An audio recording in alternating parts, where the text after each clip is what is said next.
नमस्कार दोस्तों, मेरा नाम वसुंधरा कौशिक है and welcome back to brain crash maths. आज हम बात करेंगे एनसीएच द्वारा जारी किए गए न्यू रेगुलेशंस के बारे में, पर्टिकुलरली फर्स्ट ईयर के रेगुलेशंस के बारे में जानेंगे। हम ये जानने और समझने की कोशिश करेंगे कि क्या इन न्यू रेगुलेशंस की वजह से बीएचएमएस एक और बेटर वर्जन बन पाएगा या नहीं, और स्टूडेंट्स को क्या फायदे होंगे और क्या नुकसान होंगे।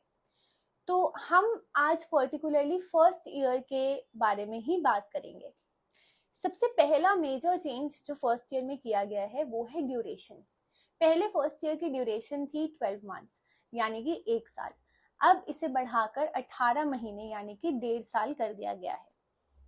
दूसरा चेंज है कि अब आप फर्स्ट ईयर से ही अपने सब्जेक्ट्स तो पढ़ेंगे ही, पर साथ के साथ आप अपने इलेक्टिव्स भी चूज कर पाएंगे।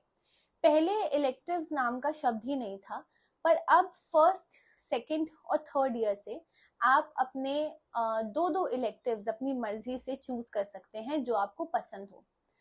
यानी कि आप टोटल 6 इलेक्टिव्स पढ़ेंगे इन 3 years, first, second and third. उसके बाद एक बहुत अच्छा चेंज जो किया गया है वो है कि जब कॉलेज शुरू होगा फर्स्ट ईयर के लिए, तभी से एक 15 दिन का या फिर 90 आवर्स का फाउंडेशन प्रोग्राम कराया जाएगा। ये क्यों इम्पोर्टेंट है? फाउंडेशन प्रोग्राम इसलिए इम्पोर्टेंट है ताकि जो स्टूडेंट्स हैं वो होम्योपैथी के बारे में जान पाए, बीएचएमएस के बारे में जान पाए। जब पहले फाउंडेशन प्रोग्राम नहीं होता था, जो कि हमारे बैच में भी नहीं हुआ, तो बच्चों को बीएचएमएस को लेके बहुत सारे डाउट्स रहते थे।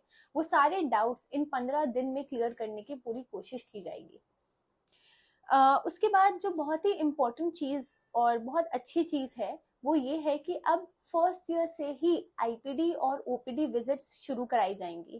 पहले आईपीडी और ओपीडी विजिट्स सेकेंड ईयर से शुरू होती थी और उसमें भी इन्हें इतना सीरियसली नहीं लिया जाता था, बट अब ये फर्स्ट ईयर से ही मैंडेटरी कर दिया गया है। 3 आवर्स अ वीक का मैंडेटरी विजिट इम्पोर्टेंट है।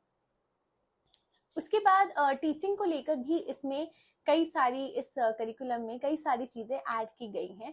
जैसे टीचिंग को 2 पार्ट्स में डिवाइड किया गया है, lectures and non lectures. Lectures में वो हैं जो टीचर्स आपको क्लास में आके पढ़ाएंगे, दैट इंक्लूड्स लेक्चर्स।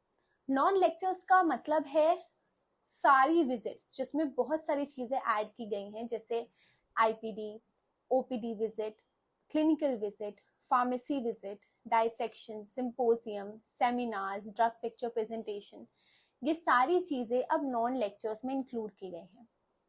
उसके अलावा कुछ नए डिपार्टमेंट्स और सब्जेक्ट्स भी इंक्लूड किए गए हैं जैसे फर्स्ट ईयर में योगा एंड साइकोलॉजी और थर्ड ईयर में मॉडर्न फार्माकोलॉजी।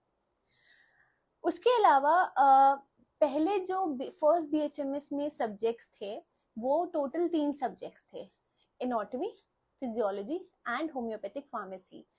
अब उसे बढ़ाकर टोटल 8 सब्जेक्ट्स कर दिए गए हैं। क्यों? क्योंकि ड्यूरेशन भी बढ़ा दिया गया है फर्स्ट ईयर का, जो पहले 12 महीने था वो 18 महीने कर दिया गया है। तो कौन से सब्जेक्ट्स ऐड हुए हैं वो मैं आपको बताती हूँ। एनाटॉमी, फिजियोलॉजी, फार्मेसी जो पहले थे वो अब भी हैं।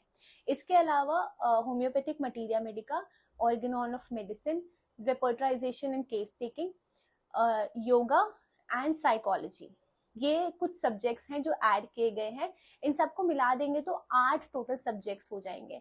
उसी के साथ हम पहले बात कर चुके हैं कि आपको 2 इलेक्टिव्स चूज करने का मौका भी मिलेगा, तो फर्स्ट ईयर में टोटल आप 10 सब्जेक्ट्स पढ़ेंगे। उसके बाद हम बात करेंगे एग्जाम पैटर्न के बारे में। एग्जाम पैटर्न में एक बहुत ही मेजर चेंज किया गया है और बहुत ही अच्छा चेंज है।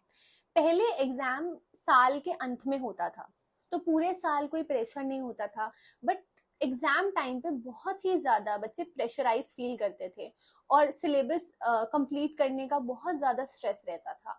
बट अब एग्जाम्स को एक पर्टिकुलर टाइम इंटरवल पे कर दिया गया है, यानी कि जो नए स्टूडेंट्स हैं फर्स्ट ईयर के, उनके पीरियोडिकल एग्जाम्स भी होंगे, इंटरनल्स भी होंगे, प्री टर्म्स भी होंगे और देन यूनिवर्सिटी एग्जाम्स होंगे। तो यूनिवर्सिटी एग्जाम्स होने से पहले उनके कई एग्जाम्स हो चुके होंगे, जो जिसकी वजह से उन्हें एक तरीका पता चल जाएगा कि एग्जाम में लिखना कैसे है, और एट द एंड जो प्रेशर हम फील कर चुके हैं वो फील नहीं करेंगे। उसके अलावा एग्जाम पैटर्न में भी बहुत बड़ा चेंज आया है। पहले जो एग्जाम पैटर्न था वो 2 ही टाइप के उसमें क्वेश्चन आते थे, long answer question and short answer question. तो होता था क्या था कि लॉन्ग आंसर क्वेश्चन में एटलीस्ट आपको 6 to 7 पेजेस का कंटेंट लिखना होता है। तो वो लिखने के जो टाइम में था होता है कि पूरा पेपर बहुत लेंदी हो जाता है, पेपर को कंप्लीट करना थोड़ा सा डिफिकल्ट हो जाता है। पर अब इसमें एमसीक्यू ऐड कर दिए गए हैं, यानी कि जो अब न्यू स्कीम के हिसाब से जो पेपर बनेगा उसमें 20% of the paper will constitute your MCQs.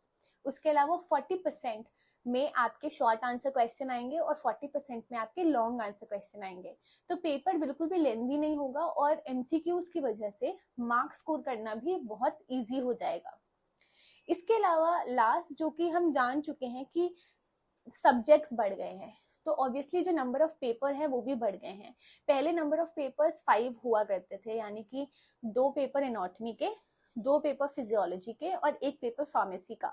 अब ये 5 पेपर तो हैं ही, पर साथ में जो सब्जेक्ट्स ऐड हुए हैं, जैसे 1 पेपर ऑर्गेनॉन ऑफ मेडिसिन का, 1 पेपर होम्योपैथिक मटीरिया मेडिका का, 1 पेपर योगा का और 1 पेपर साइकोलॉजी का, यानी कि टोटल नंबर ऑफ पेपर्स जो हैं वो 5 से बढ़कर अब 9 हो गए हैं।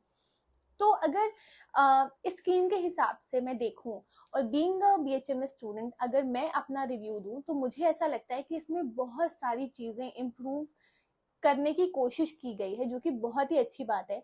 जो कि हमारे टाइम पे हमें लगता था कि पेपर साल में एंड में होते हैं, वो नहीं होने चाहिए, वो एक इंटरवल पे होने चाहिए, हमारे पास इलेक्टिव्स चूज करने का कोई मौका नहीं था। तो ये बहुत सारी नई चीजें ऐड की गई हैं, जो कि आगे आने वाले बैचेस के लिए बहुत अच्छा कदम उठाया गया है। तो आपके व्यूज इस पे सेम भी हो सकते हैं जैसे मेरे हैं, या फिर अलग भी हो सकते हैं, but I hope this video helps और आपके कुछ डाउट्स न्यू स्कीम को लेकर क्लियर हुए हों। इसके अलावा भी अगर आप चाहते हैं कि मैं किसी और टॉपिक पर वीडियो बनाऊं, तो आप बिल्कुल कमेंट सेक्शन में कमेंट करके मुझे बता सकते हैं। And I hope you like this video. Thank you for watching.